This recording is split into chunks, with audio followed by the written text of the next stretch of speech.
Praise the lord. నిజమైన స్వరం. మార్చి 31, 2025 Holi prayer home సంఘం వారి అనుదిన వాగ్దాన పరిచర్య.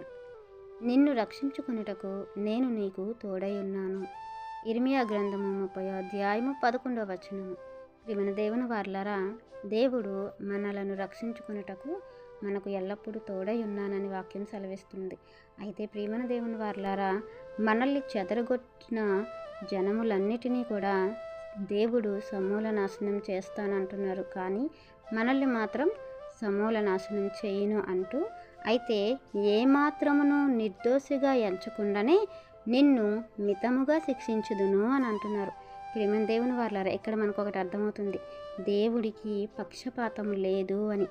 తన పిల్లల్ని ముట్టువారు తన కనుగుడ్డును ముట్టినట్లుగా దేవుడు ఆలోచిస్తారు.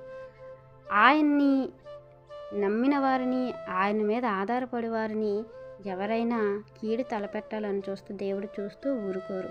ఇక్కడ ఈ విషయం మనకు అర్థమైంది. ఇక మన విషయానికి వస్తే, మనము ఒకవేళ అవిధేయతగా ఉంటే, మన మీద నింద అనేది ఉంటే, లేదా మనం ఇంకనో పాపములో ఉంటే దేవుడు మనల్ని క్షమించేవారు కాదు. ఆ క్షమాపణ కూడా ఎలా ఉంటుందంటే, ముందుగా మనల్ని నిర్దోషులుగా ఎంచరట. ఆయన పిల్లలము కదా, వీళ్ళు నా సొత్తు కదా, నాకు ఆనుకొని ఉన్నారు కదా, కాబట్టి చిన్న చిన్న పొరపాట్లు చేసినా, వీరిలో అవిధేయత ఉన్నా, వీరు నాకు వ్యతిరేకంగా ఉన్నా నేను వీరిని క్షమించేస్తాను అనే దేవుడు కాదు. మన తండ్రి అయిన దేవుడు మితముగా మనల్ని శిక్షిస్తానంటున్నారు.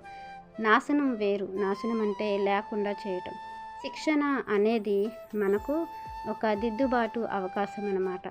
దేవునికి ఆనుకునుండే జీవితాలను మరలా మనం పొందుకోవడానికి దేవుడిచ్చే అవకాశం అన్నమాట. అందుకే దేవుడు ఒక వాక్యంలో ఎలా సెలవిస్తూ ఉన్నారు. సామెతల గ్రంథము 3వ అధ్యాయము 11, 12 వచనాలు అంటారు.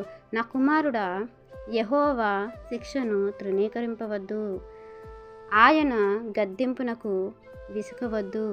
తండ్రి తనను ఇష్టుడైన కుమారుని గద్దించు రీతిన యెహోవా తాను ప్రేమించిన వారిని గద్దిస్తారు. మనల్ని ప్రేమిస్తున్నారు కాబట్టే దేవుడు మనల్ని గద్దించి, మనల్ని శిక్షించి, ఆ శిక్షను బట్టి మనల్ని కాపాడుకోవడానికో, రక్షించుకోవటానికో, దక్కించుకోవటానికో, దేవుని యొక్క విలువను మనకు తెలియపరచటానికో దేవుడు మన విషయంలో కలుగు చేసుకుంటారు. ఇంకొక మాటను మనం చూస్తే, హెబ్రీయులకు రాసిన పత్రిక 12వ అధ్యాయము 5, 6 వచనంలో మనం చూసినట్లయితే, ప్రియమైన దేవుని వారలారా, మరియు నా కుమారుడా, ప్రభువు చేయు శిక్షను తృణీకరింపకము, ఆయన నిన్ను గద్దించినప్పుడు విసుకకము. ప్రభు తాను ప్రేమించిన వారిని శిక్షించి, తాను స్వీకరించు ప్రతి కుమారుణ్ణి దండించును అని కుమారులతో సంభాషించినట్లు మీతో సంభాషించు ఆయన హెచ్చరికను మరిచితిరి. ఇక దేవుడు చేసిన హెచ్చరికలు మనం మర్చిపోతున్నాం. దేవుడిచ్చిన ఆజ్ఞలు మనం తృణీకరిస్తున్నాం. దేవుని మీద ఆధారపడే జీవితాన్ని మన ఇష్టానుసారంగా, మనకు నచ్చినట్లుగా, మనకు ఇష్టం వచ్చినట్లుగా జీవిస్తున్నాం.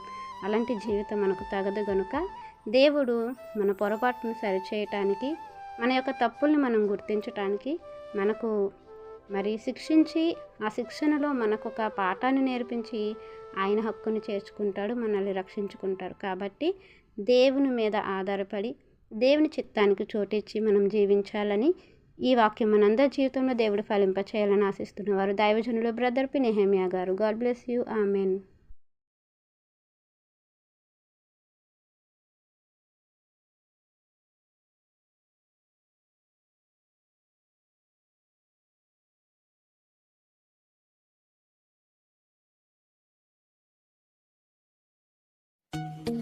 Hi friends, Holi prayer home Gajuwaka సంఘం వారు మాట్లాడిన విలువైన దేవుని సందేశములను మీరు వినటానికి మా యొక్క యూట్యూబ్ ఛానల్ హోలీ ప్రేయర్ హోమ్ను సబ్స్క్రైబ్ చేసుకొని పక్కనున్న బెల్ ఐకాన్ క్లిక్ చేయగలరు.